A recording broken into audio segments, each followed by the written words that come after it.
प्रेम से बोले शंकर भगवान की जय। मैया भवानी की जय।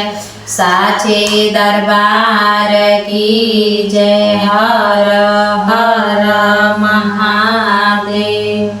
ढोल झाल बाजे लागल चरचा सुनाए लागल। ढोल गाना बाजे लागल चरचा सुनाए लागल। अब घरवा में लागत नइखे मानवा चल सासु चरचा में। अब घरवा में लागत नइखे मानवा चल सासु चरचा में। चल सासु चरचा में। चल सासु चरचा में। अब घरवा में लागत नइखे मानवा चल सासु चरचा में।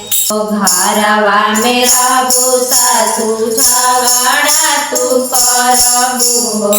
अब बांध लेबू बाप के गठरिया चल सासु चरचा में। अब बांध लेबू बाप के गठरिया चल सासु चरचा में। चरचा में जइबू सासु गइबू बजइबू। अब बांध लेबू धरम के मोटरिया चल सासु चरचा में। अब बांध लेबू धरम के मोटरिया चल सासु चरचा में। ढोल झाल बाजे लागल चरचा सुनाए लागल। ढोल झाल बाजे लागल चरचा सुनाए। अब घरवा में लागत नइखे मानवा चल सासु चरचा में। अब घरवा में लागत नइखे मानवा चल गोती चरचा में। घरवा में रहबू गोती अलग करइबू हो। घरवा में रहबू गोती अलग करइबू हो।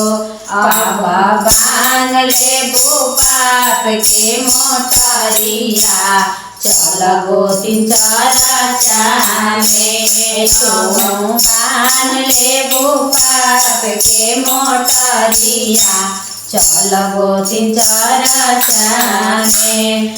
चरचा में गइबू गोतिन भजन भाव करबू।